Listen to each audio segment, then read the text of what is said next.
Greetings. Thank you for joining me today.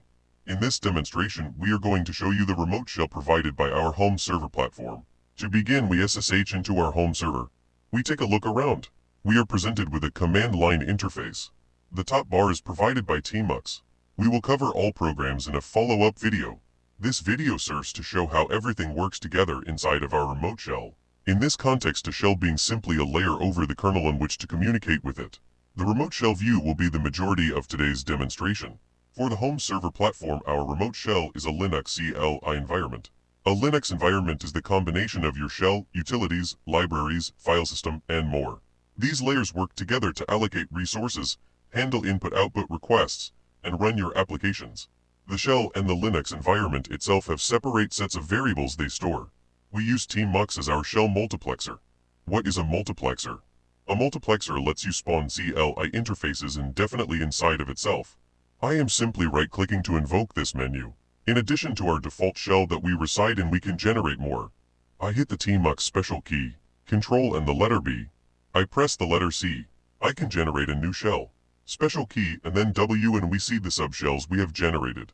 These shells persist if I were to get up and leave. They will be closed out of on reboot, however. There exist plugins to change this behavior if you so wish. So we have now generated 3 separate shells. Each of these are separate processes. If we were to look at our processes running, we return to the Windows view. Here we can see the 3 shells we have generated. The mouse works in remote shell sessions as well. Letter X and then letter Y to close these extra shells. As you can see, this allows us to do many things you would not ordinarily be able to do with a T2Y interface. Our multiplexer inherits its variables from the Linux environment. However, shell variables are specific to each shell process. Here we can see our tmux environment variables. Notice X is set here in the shell's environment, and yet it won't interfere with the operations we're about to undertake. Let Y be equal to 7. We check and can see our Y variable has been set. We check some Linux environment variables. To set variables that are accessible in any shell, you export them like so. Let X equal 69. When we echo the $, the CLI knows to pull X from the environment. We are now going to combine X from the Linux environment and Y from the shell environment. We add Y and X together. The shell knows math. To demonstrate persistence, we then detach ourselves from this session. We SSH back into the home server. And everything is as we left it. We have tricked distant rocks into adding a number from our Linux environment together with one from our shell's environment. Shell variables will only exist so long as this tmux session remains. Each tmux session can persist its own shell variables. Each environment variable can extend into every shell environment, but 2 different shell environment variables cannot touch. This has many uses. tmux on the home server platform is specifically set up to always run a single session. It uses the .files to achieve this. The owner account's .profile configuration file is where this is set. Let's return to our remote shell. We're already in our owner's home directory. We use the command ls. We see not much is happening. Inside the bin are scripts unique to this user account. We return to the owner user account directory. We use LAA, and we can see all of our .files. These serve for every Linux machine as the user account CLI interface configuration files. Most utilities installed that interface with the CLI we're demonstrating today will live in the .config folder. We run LA again. We see on the left there's a DRW and X. Let's explain those. D simply indicates if what's being displayed is a directory or not. However, the Linux file system itself is comprised of 3 repeating values. The owner of the file, the groups the file is a part of, and what all others can do with the file. Each gets a set of permissions.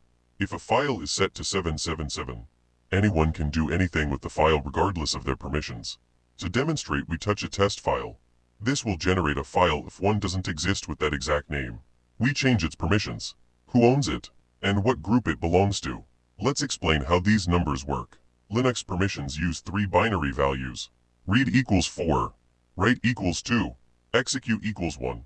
These values add together to create unique combinations. If you want read only, you set 4, read and execute. 4 plus 1 equals 5. Read and write. 4 plus 2 equals 6. All 3 permissions. 4 plus 2 plus 1 equals 7. The first number is for the owner. The second number is for the group. The third number is for everyone else. When we see 755, the owner has read, write, and execute. The group has read and execute. Everyone else has read and execute. We return to our remote shell. As system administrators, our tasks are often repetitive. We add two locations we regularly find ourselves returning to. And now we can change directories more easily to them using zoxide. This is a standard workflow in a CLI interface. We change directories using cd or change directory. We use list or our alias LA. We go to modify a file. We specify the file editor. Micro. Press tab until we're hovering over the file we want to edit. We press enter twice. To demonstrate the mouse functionality again, we simply add a new line to the end of the file. This text editor can prompt us to escalate our privileges if we attempted to modify a file with insufficient privileges. Next, let's take a look at our pre-installed file manager. We use NNN. This allows us to rapidly navigate, investigate, and manipulate files. In Linux, everything is a file. We attempt to make a test file. Our user account doesn't have the correct permissions in this directory. But let's navigate using Vim keys to our owner's home user account, so we have the correct permissions to edit files. We want to delete our test file. We press the letter D. We can see our permissions. We press the X key, the Y key to confirm. We make a test directory. We navigate into it. Press the letter N, the letter F. Make a test file. We edit our file by pressing the letter E. We add some text, Ctrl S to save, Ctrl Q to escape. We use the preview mode to inspect our file, semicolon and the letter P to turn this view on and off. And we delete the file.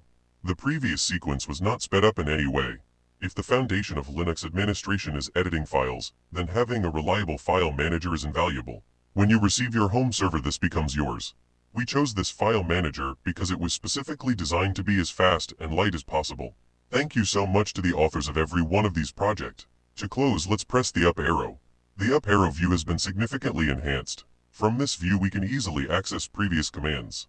Press enter, and continue our work. This concludes our demonstration of the home server remote shell. Thank you for joining me. Goodbye.